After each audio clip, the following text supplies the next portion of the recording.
ভারতের সাথে বাংলাদেশের সম্পর্ক তখনই হবে যখন ভারতের সাথে বাংলাদেশের সম্পর্ক হবে সম্মানের, যখন ভারতের সাথে বাংলাদেশের সম্পর্ক হবে সমতার। কিন্তু ওই ভারত বিগত 16 বছরে দেশের সাথে দলের যে সম্পর্ক করেছিল, ভারতের সাথে আওয়ামী লীগের যে সম্পর্ক করেছিল, সেই সম্পর্ক যদি আগামীতে তারা স্বপ্ন দেখে, সেই সম্পর্ক এই বাংলাদেশ আর কোনদিন সফল হবে না।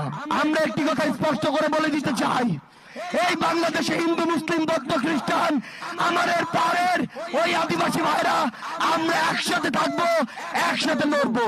কিন্তু কোন ধর্মের নাম করে, কোন জাতির নাম করে কেউ যদি আমাদের মধ্যে বিন্দু মাত্র কোন উগ্রবাদী চিন্তাধারা, উগ্রবাদী চক্রান্ত করার চেষ্টা করে, সকল ধর্মের যোদ্ধারা আমরা একসাথে তাদেরকে প্রতিহত করব।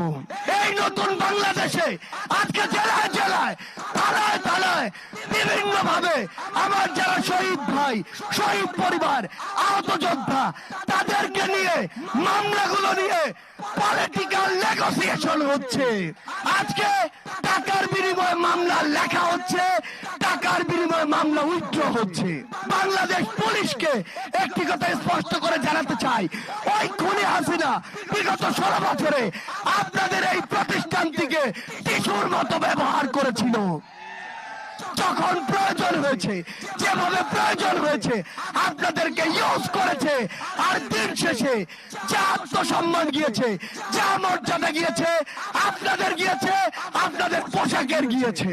কিন্তু আজ এই অভ্যুত্থান পরবর্তী সময়ে আপনাদের ওই পোশাক থেকে যদি ওই খুনি হাসিনার দোসররা কিংবা অন্য কেউ কিংবা অন্য কোন গোষ্ঠী অন্য কোন ভাবে ব্যবহার করার চেষ্টা করে, তাহলে আপনাদেরকে এক সময় আস্থা করে নিক্ষেপিত হতে হবে।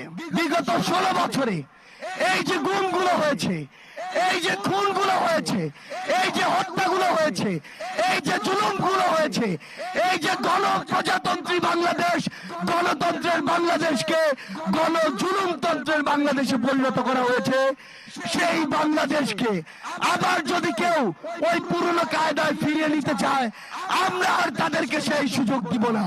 আমরা কি সেই সুযোগ দিব? আমরা কি সেই সুযোগ দিব? আমরা কি 24-এর অভ্যুত্থানের সেই স্পিরিটকে ধারণ করি? আমরা কি সেই স্লোগানে গলা মিলাতে পারি? ফাঁসি ফাঁসি ফাঁসি চাই, খুনি হাসিনার ফাঁসি চাই, ফাঁসি ফাঁসি